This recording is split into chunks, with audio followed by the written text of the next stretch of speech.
When Victoria Marmot helps rescue her brother from a corrupt magical government, she also unleashes a cater of unsavory characters, a handful of helpless children, and a dragon.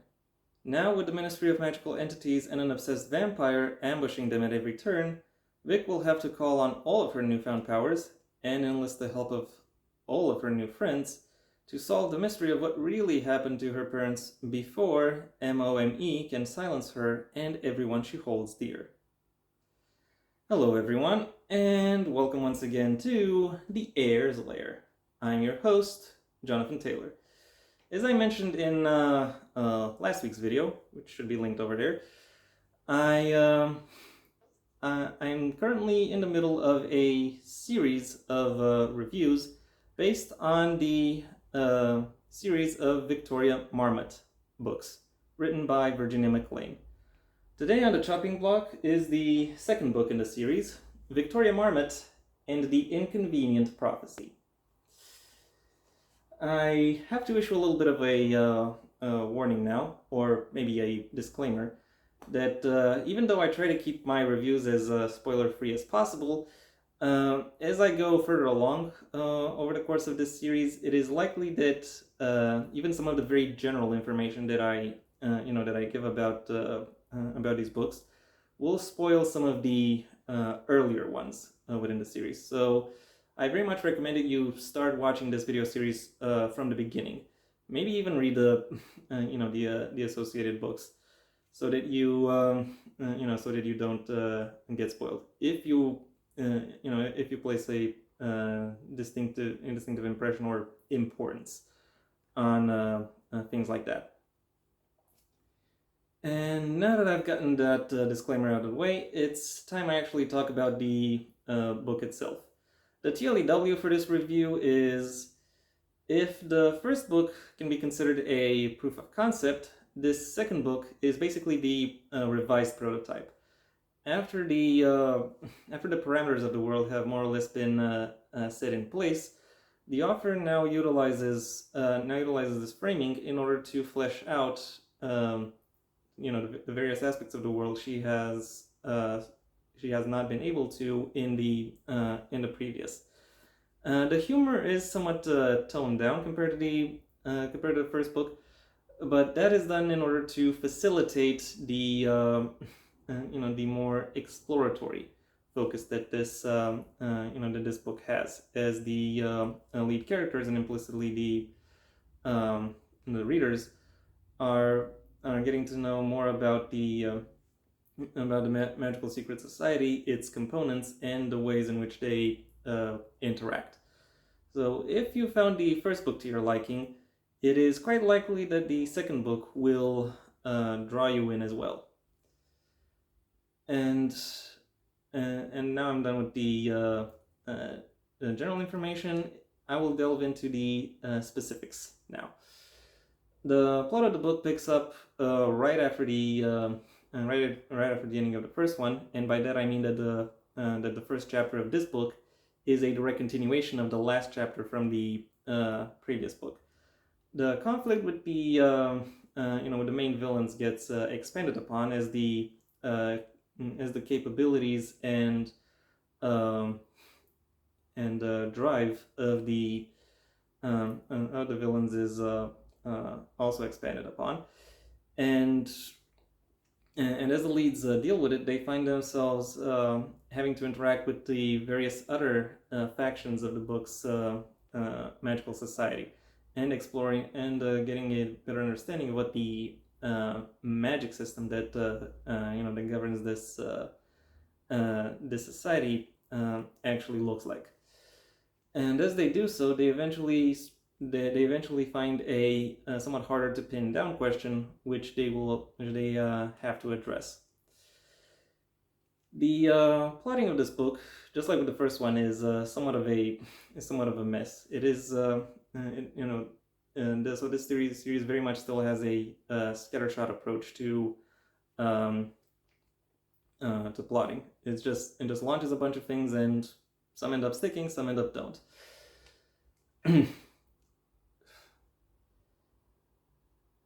I will say that there is a more solid narrative through line in terms of what it is that the characters are facing, but that is more due to external factors that are that are happening to them, and less so through their own distinctive initiatives. Because the leads very much in this book are kind of like jumping from frying pan to frying pan and doing their best to avoid the fire, so to speak.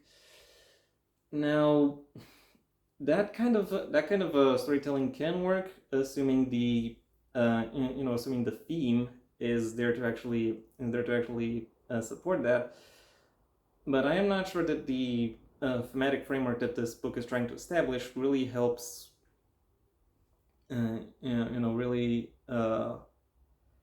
helps this kind of storytelling. Nevertheless, there are other aspects that it does quite well, and chief among them is the world building, and more precisely how the author is able to utilize the this more scattershot approach in order to give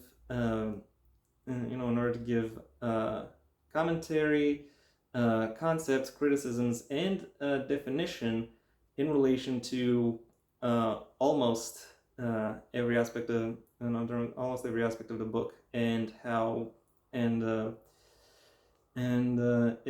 general presentations and impressions that these elements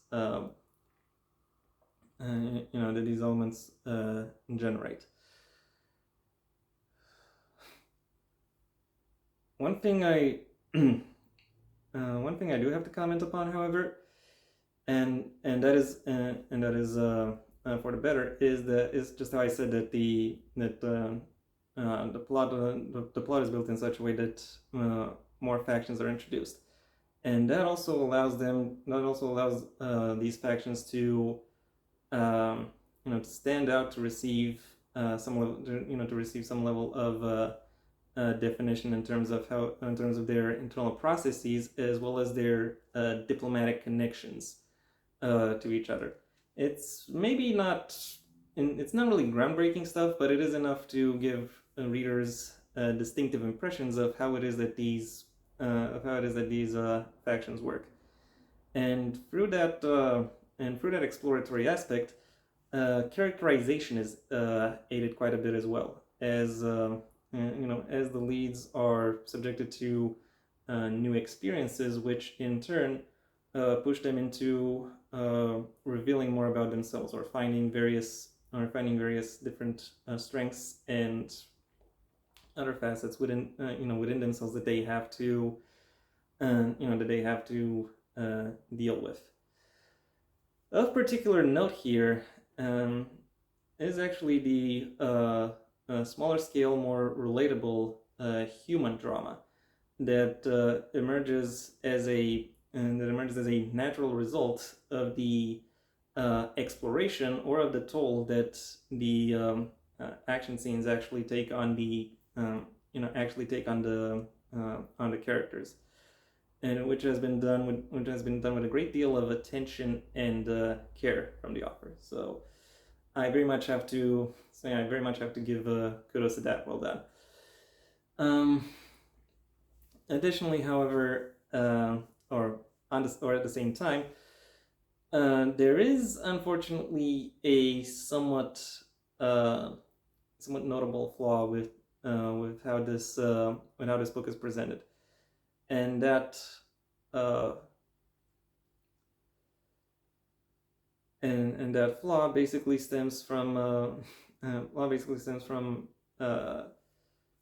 because the presentation of the book is somewhat scattershot. This book addresses more questions than it actually answers. That is not bad for a fantasy book in general to do. Keep the audience invested.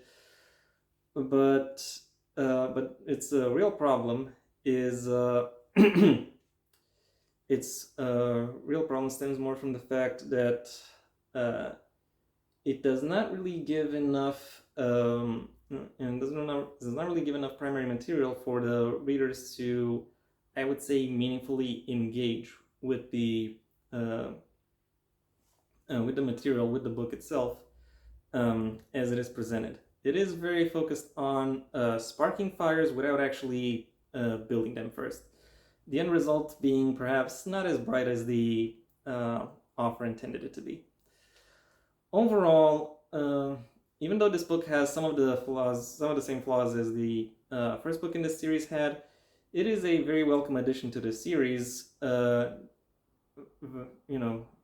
Due to the many additional elements that it is able to quite gracefully fold within the resulting story world. My final rating for Victoria Marmot and the Inconvenient Prophecy is a 3 out of 5. And that was my review. Thank you for your attention. If you enjoyed it, well then please like the video, maybe even share it wherever you think other people will also like the video. If there is anything you'd like to add, either to the book itself or to my review of it, that's what the comment section is for. And if you want to see when my next video gets released, well then please subscribe. Ideally also ring the bell or do whatever else YouTube will ask of you in order to keep you notified. My books, the first of my own Heir to the Empire series, The Next Generation and the Path Not Taken, are available at various book retailers under their respective master links in the description down below. Right past my social media links, which I also suggest you check out should you choose to. Additionally, you have the option of supporting me on Patreon, where depending on the level at which you pledge, you will receive various perks, the specifics of which I'll allow you to discover for yourselves. I also have a second channel where you can hear me talking about whatever crosses my mind, to be honest. So if you want to hear my thoughts on things not related to books or literature, that's where you can go and check those out. Alternatively, if you want to hear more about my thoughts on books or literature, then you can stay on this channel and go through my extensive backlog of book reviews, writing advice, and lore videos. If none of those interest you, then I suggest you go ahead and do whatever you want with the rest of your day, because it is your day after all. So yeah, that was all I had to say. Until next time, I'm Jonathan Taylor, and this has been The Heir's Lair.